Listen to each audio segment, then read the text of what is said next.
नमस्ते दोस्तों। दोस्तों, आज की युवा पीढ़ी को अब जब हम देखते हैं तो बहुत आश्चर्य होता है और लोग आमतौर पर यह कहते हैं कि आज का युवा है वो हमसे कई गुना आगे है, बहुत तेज है। ऐसी ऐसी बातें करते हैं जो आज की जो हम माता पिता हैं हमारी समझ से परे हैं। लाइक आज लिव इन रिलेशनशिप को लेकर युवा पीढ़ी के अलग ही विचार हैं। आज इस युवा पीढ़ी के अपने कैरियर को लेकर अलग विचार हैं। आज इस युवा पीढ़ी के धर्म को लेकर अलग विचार हैं। इन सब के चलते समाज का जो एक रूप अभी तक हम भारत में देखते आ रहे थे वो बदल रहा है। लोग लिव इन रिलेशनशिप की ओर जा रहे हैं, सिंगल पेरेंट्स की ओर जा रहे हैं, तलाक हम देख रहे हैं परिवारों के अंदर। अंत में बात आती है शिक्षा की। जब बात होती है कि ऐसा क्यों, तो लोग कहते हैं कि शिक्षा ही आज ऐसी हो गई है, आधुनिक शिक्षा। आज इस कार्यक्रम में हम जानने का प्रयास करेंगे आधुनिक शिक्षा और उस शिक्षा की जो सदियों से हमारे देश में चली आई और इस देश की संस्कृति की आधार बनी, यानी गुरुकुलीय शिक्षा। हमारे साथ मौजूद हैं सुदेश जी। सुदेश जी एक गुरुकुल में अध्यापिका हैं। सुदेश जी, आपका बहुत बहुत स्वागत है इस कार्यक्रम में हमारे साथ। मैं आपको सुदेश जी के बारे में बता रहा था कि सुदेश जी अध्यापिका हैं और गुरुकुल शिक्षा से जुड़े हुए हैं। सुदेश जी, सबसे पहले आज के समाज के बारे में हम चर्चा कर रहे हैं। समाज में आज जहाँ हम देखें कहीं ना कहीं ऐसी चीज़ें आज हमें देखने को मिल रही हैं जो कहीं ना कहीं पश्चिमी सभ्यता का हिस्सा हैं। लिव इन रिलेशनशिप हो गई, सिंगल पेरेंट्स की बात हो गई। माएँ, पहले बात होती थी कि माँ के साथ जो है बच्चा है, बच्चे के पिता का नाम पता है, तो लोग आज ये बात कर रहे हैं कि माँ केवल बच्चे के साथ भी जी सकती है, पिता की कोई आवश्यकता नहीं है। इस तरह की बात भी आज समाज में हो रही है। तो बहुत सारी ऐसी चीज़ें जो हमने सुनी थी या ये देखा था फिल्मों में हॉलीवुड की, लेकिन आज हमारे देश में वो हमें देखने को मिल रहा है। लड़के लड़कियों के अंदर संबंध हो रहे हैं, लड़कियों लड़कियों के अंदर संबंध हो रहे हैं। तो इस तरह की चीज़ें देखने को मिल रही हैं। बात होती है तो लोग कहते हैं कि ये शिक्षा जो है हमारी आधुनिक शिक्षा है और ये शिक्षा के कारण हो रहा है। ओपननेस, खुले विचार, ये सब बातें सुनने को मिलती हैं। आपसे जानना चाहेंगे, आखिर ये जो गुरुकुल की शिक्षा है, क्या वो पुरानी पद्धति थी? क्या वो रूढ़िवादी पद्धति थी? क्या थी गुरुकुल शिक्षा या क्या है गुरुकुल शिक्षा? अमित जी, सबसे पहले आपको, आपके दर्शकों को मेरा सादर नमस्ते। बहुत अच्छा विषय आज आपने उठाया है। आधुनिक शिक्षा हमारी युवा पीढ़ी को किस तरफ ले जा रही है। मैं अपने आप से एक उदाहरण हूँ कि मैंने दोनों ही जगह शिक्षा का आदान प्रदान किया है। मैंने 25 साल तक गुरुकुल के अंदर रह करके शिक्षा ग्रहण की और 25 साल से लगातार मैं प्राइवेट और सरकारी स्कूलों में अध्यापन का कार्य कर रही हूँ। तो मैंने दोनों में देखा फर्क। तो बस मेरे को एक ही बात याद आ रही है मैथिली शरण गुप्त की कि हम कौन थे, क्या हो गए हैं और क्या होंगे अभी, आओ विचारें आज मिलकर ये समस्याएं सभी। उन्हीं मैथिली शरण गुप्त ने अपने भारत भारती के भूमिका में शुरू में लिखा था कि भारत भवन में आर्य जन जिसकी उतारे आरती, भगवान भारत वर्ष में गूंजे हमारी भारती। आज उसी भारती माँ के पुत्र और पुत्रियां, आज उसी भारत के जो युवा पीढ़ी है वो किधर जा रही है। तो जी, सबसे मुख्य बात है जो हमारी दिशा और दशा को बदल रही है वो हमारी शिक्षा है। क्योंकि जो आधुनिक शिक्षा है और जो हमारी पुरानी जो ऋषियों की गुरुकुल की जो परंपरा थी उसमें जमीन और आसमान का फर्क है। सबसे पहले अगर मैं आपको बात बताऊं तो शुरुआत से मैं अगर अपनी नजर से देखती हूं तो सबसे पहले है वेशभूषा। मैं बिल्कुल शुरू से आपको बता रही हूँ, वेशभूषा को आप देखो। जो आधुनिक जो स्कूल है, कॉन्वेंट स्कूल जो हैं, उनकी ड्रेस कोड क्या है, बच्चे बेटी और बेटियां जो युवा हैं वो क्या पहनते हैं, और हमारे गुरुकुल के जो शिक्षा हमने ली है, जो हमारे ऋषि मुनियों ने दी है, हमारे पूर्वजों ने ली है, कितना त्याग तपस्या का जीवन था। और आज जो ये को एजुकेशन है सबसे ज्यादा बर्बादी तो इसने की है। गुरुकुल की जो हमारी परंपरा थी, तो ऋषियों के अनुसार बेटे और बेटियों का जो गुरुकुल था काफी दूर होता था, और उन्होंने त्याग, तपस्या, संध्या, हवन के माध्यम से ईश्वर भक्ति, देश भक्ति, राष्ट्र भक्ति की जो शिक्षाएं दी जाती थी, जो हमारे मर्यादा पुरुषोत्तम श्री राम और कृष्ण ने ग्रहण की, जिससे आरुणि और एकलव्य जैसे शिष्य निकल के आए, राम और कृष्ण जैसे शिष्य निकल के आए। लेकिन आधुनिक शिक्षा में वो गुणवत्ता हमारे को दिखाई नहीं दे रही। दूसरी बात जी, खान पान। आधुनिक शिक्षा का जो खान पान है उसमें भी बहुत बदलाव आया है। हमारे बच्चे, हमारे जो युवा आजकल को एजुकेशन में पढ़ रहे हैं, वो माँ बाप के साथ पता नहीं कितना विश्वासघात करते हैं। मैं बच्चों से जुड़ी हुई हूँ, नित नए रोज प्रसंग हमारे सामने आते हैं, हम भी बड़े चिंतित हैं इस विषय को लेकर के। लेकिन जी सवाल पैदा ये होता है कि हमारी ये शिक्षा बदली कैसे? हम वो सत्य सनातन वैदिक धर्म, सत्य सनातन हमारी शिक्षा, आज पाठ्य विधि की हमारी शिक्षा, वो बदली क्यों? इसका कारण कहाँ है? इसकी नींव खोखली कहाँ से हुई? तो जी आपने लॉर्ड मैकाले के बारे में तो बहुत सुना होगा कि लॉर्ड मैकाले की जो आधुनिक शिक्षा के जनक वही माने जाते हैं। लेकिन एक हमारे वे हैं बाहर के जो विदेशी थे, विलियम एंडन। विलियम एंडन जब यहाँ भारत में आए, क्योंकि 1613 में ईस्ट इंडिया कंपनी की स्थापना हो चुकी थी, जब वो आए उन्होंने भारत को देखा, चारों दिशाओं से देखा। तो 2 फरवरी 1833 में उन्होंने एक भाषण दिया अपनी संसद के अंदर, ब्रिटेन के अंदर। तो वहां उन्होंने भाषण दिया कि भारत में ऐसी क्या चीज है, आप गए हो, आपने क्या देखा? तो उन्होंने एक ही बात कही थी, जी भारत में जो मैंने देखा ना, मैं उसको आपके सामने बताऊंगा तो कान खुल जाएंगे। भारत में चारों दिशाओं में कहीं भी भुखमरी नहीं है, बेरोजगारी नहीं है, और चोरी डाके का तो नाम निशान नहीं है। सभी शिक्षा से भरपूर हैं, वहां की शिक्षा इतनी मजबूत है, और हमारे पास तो उसका लेस मात्र भी नहीं है। तो जी उन्होंने कहा कि भारत की शिक्षा नीति को हम कैसे तोड़ें। उन्होंने यही प्रश्न उठाया था कि भारत को हम गुलाम बनाने के लिए, उस पर राज करने के लिए हमें क्या करना होगा। तो उन्होंने एक ही बात कही थी कि जी रीढ़ की हड्डी उनकी शिक्षा है, उनकी शिक्षा को तोड़ दो। तो उन्होंने लॉर्ड मैकाले का सहारा लिया और उन्होंने नई शिक्षा नीति जो थी, आधुनिक शिक्षा नीति, उन्होंने वहां से बनाई। उन्होंने सबसे पहले को एजुकेशन को बढ़ावा दिया। को एजुकेशन को बढ़ावा देने के बाद लड़के और लड़कियां आपस में साथ पढ़ने लगे, और पढ़ते पढ़ते उनके जो विचारधारा थी वो बदलने लगी, और धीरे धीरे जो हमारी वेदों की शिक्षा थी उसका लोप होने लगा। मोहम्मद जो बख्तियार खिलजी, हमारे देश के अंदर नालंदा, तक्षशिला और पाटलिपुत्र जैसे विश्वविद्यालय थे, लेकिन उनका धीरे धीरे लोप हुआ। हमारे जो मुगल आए उन्होंने भी हमारी शिक्षा नीति को तोड़ा। उसके पीछे बहुत बड़ी कहानी है। खिलजी ने जो नालंदा विश्वविद्यालय जलाया था, उनकी भी यही नीति थी कि किसी न किसी प्रकार भारत की जो शिक्षा नीति है इसको बदला जाए, इसको नष्ट किया जाए, तभी हम भारत पर अपना राजपाट स्थापित कर सकते हैं। और आधुनिक शिक्षा एक डिग्री मात्र रह गई है जी। आज की शिक्षा को मैं केवल साक्षर मानती हूँ, पढ़ा लिखा नहीं मानती।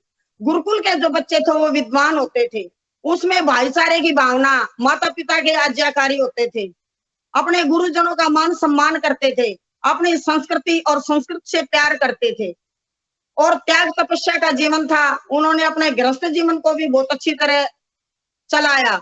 लेकिन आधुनिक शिक्षा में तो कोई सरोकार इसका नहीं है। आधुनिक शिक्षा के कारण ही हमारा युवा पथभ्रष्ट हुआ है। जी जी, बिल्कुल आपने जो बात कही कि आधुनिक शिक्षा का बहुत बड़ा हाथ है।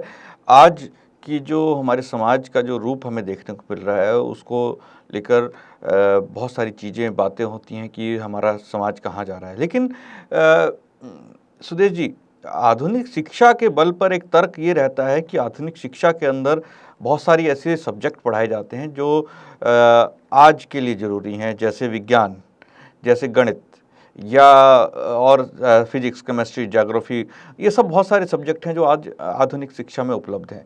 लेकिन क्या गुरुकुल का जो विद्यार्थी है उसको ये सब पढ़ाया जाता है? उनका कहना है कि गुरुकुलों में केवल जो हमारे धार्मिक ग्रंथ हैं, पूजा पाठ पद्धति है, वो सब पढ़ाया जाता है, जिसका कोई लाभ नहीं होगा। आगे जाके बच्चा जो आज ज़रूरत है उसके अनुसार नहीं कर पाएगा। तो ये जो डिफरेंस है, कहीं न कहीं ये भी एक कारण है लोग गुरुकुल शिक्षा की ओर नहीं जाते। जी, आपने सुनील बहुत जी। अच्छा प्रश्न किया। आप गुरुकुल शिक्षा पद्धति को देखिए। हमारे जो आर्यभट्ट थे, उन्होंने रसायन विद्या, खगोल विद्या और ये ज्योतिष विद्या, और देखो आपने एक फिल्म में गाना सुना होगा, जब जीरो दिया मेरे भारत ने, दुनिया को तब गिनती आई, तारों की भाषा भारत ने। सूर्य और चंद्र ग्रहण का आविष्कार हमारे गुरुकुलों में, तक्षशिला गुरुकुल के अंदर, नालंदा विश्वविद्यालय के अंदर सभी शिक्षाएं, गणित की शिक्षा, चिकित्सा की शिक्षा, विमान शिक्षा, आयुर्वेदिक शिक्षा, रसायन शिक्षा, खगोल शिक्षा, सभी प्रकार की शिक्षाएं दी जाती थी और अब भी दी जा रही हैं। ऐसे नहीं, आप इतने बढ़िया गुरुकुल मैं आपको दिखा दूं, जहां पर गुरुकुल कुरुक्षेत्र के अंदर जाइए, हर प्रकार की शिक्षा वहां को मिलेगी। आपको आर्ट्स विधि से, आप सीबीएसई से, आप धनुर्विद्या, गुरुकुलों में सभी प्रकार की अब वो बात नहीं रही। आज आधुनिक शिक्षा का भी समावेश गुरुकुलों ने कर लिया है। लेकिन मैं पहले की बात करूं, पहले भी जी गुरुकुलों में सभी शिक्षाएं दी जाती थी, और जो आर्यभट्ट थे तक्षशिला से पढ़ करके निकले थे, उन्होंने वेधशाला बनाई। लोग कहते थे कि सूर्य चंद्र ग्रहण तो होते ही नहीं, वो तो राहु केतु के इशारे पर होते हैं। हमारे आर्यभट्ट ने, जिसका हमारे भारत का जो पहला अंतरिक्ष यान था जो छोड़ा गया, उसका नाम भी जो राकेश शर्मा जी लेकर के गए थे, उनका आर्यभट्ट नाम रखा गया। हमारी पास वो विद्या है चरक सुश्रुत, और हमारे कितने ऋषि मुनियों ने हर शिक्षा के अंदर अपना योगदान दिया है। हमारे पास वेद, वेद की विद्या में देखो, वेद में सभी विद्याएं हैं, सभी शिक्षाएं गुरुकुल में पहले दी जाती थी। धनुर्विद्या है, अस्त्र शस्त्र की विद्या है, सभी और आज भी दी जा रही है। ये लोगों की एक भ्रांति है कि गुरुकुलों में जो शिक्षा, आधुनिक शिक्षा नहीं दी जाती, हमारे क्या काम है।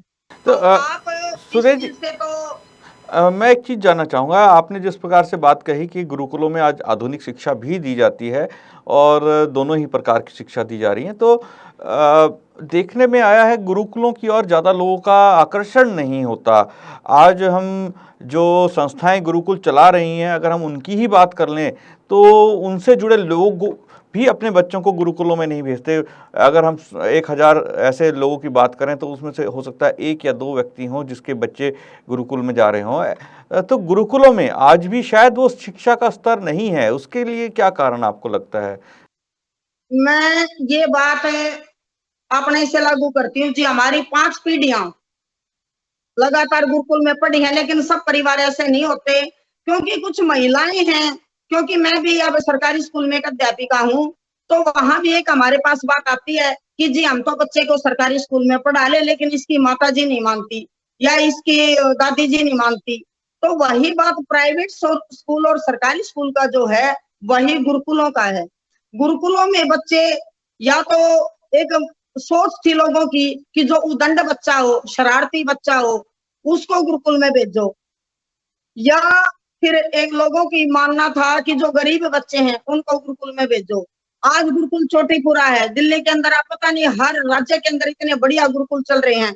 लोगों की ये सोच है, ये तो जी देखो बदलना थोड़ा समय लगेगा, लेकिन मैंने ये खूब सोचा है, खूब मैंने देखा है कि लोग प्राइवेट स्कूलों के जो बच्चे हैं, जो अपने बच्चों को अच्छी एजुकेशन दे करके बाहर भेज रहे हैं, भी मेरे बच्चे ने इतना पढ़ लिया और इतनी डिग्री ले ली और ये बाहर जाएगा, अच्छा पैसा कमाएगा।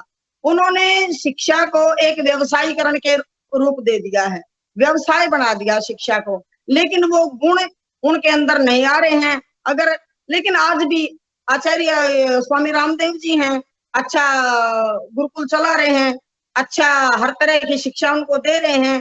तो मैं तो सभी अभिभावकों से यही कहना चाहती हूँ, अगर आपने अपनी बेटी को बेटे को अच्छी शिक्षा देनी है, आधुनिक शिक्षा भी अगर देनी है और गुरुकुल की भी देनी है, तो ऐसे बहुत से गुरुकुल हैं जिन्होंने में आधुनिक और हमारी गुरुकुलीय परंपरा दोनों को साथ रख रहे हैं और बहुत अच्छे गुरुकुल है जी। लेकिन पता नहीं लोगों की सोच क्या है, पाश्चात्य संस्कृति की तरफ भाग रहे हैं। जो विदेशी लोग हैं वो हमारी संस्कृति को, हमारी संस्कृत को अपना रहे हैं, हमारे पाठ्यक्रम को अपना रहे हैं। पता नहीं भारत की सोच कहाँ चली गई है कि वो विदेशों की तरफ भाग रहे हैं, इंग्लिश की तरफ सुदेश जी, बढ़ावा आपसे दे रहे जानना हैं। चाहूंगा कि जिस प्रकार से आपने कहा कि गुरुकुल में भी वही बात कर रहे हैं, हम इस कार्यक्रम की जब हमने शुरुआत की तो हमने ये बात की कि आज की युवा पीढ़ी जो है आधुनिक शिक्षा के कारण जो है पथभ्रष्ट हो रही है। लेकिन अगर गुरुकुल में भी वही आधुनिक शिक्षा दी जा रही है, साइंस और इंग्लिश और वो सब चीज़ें वही पाठ्यक्रम पढ़ाया जा रहा है, तो क्या वही चीज़ जो गुरुकुल में पढ़ाई जा रही है, तो आपको लगता है कि ये तो हम वही कर रहे हैं कि जो जिसको हम दोष दे रहे थे उसी को हमने भी अपना लिया गुरुकुल में? हाँ जी, देखो ज्यादातर हमारे स्कूल हैं जो भारत भारत के अंदर है सीबीएसई से रिलेटेड हैं और राज्य के जो शिक्षा बोर्ड हैं उनसे भी हैं, और वही चीजें आज हम गुरुकुल के अंदर देख रहे हैं।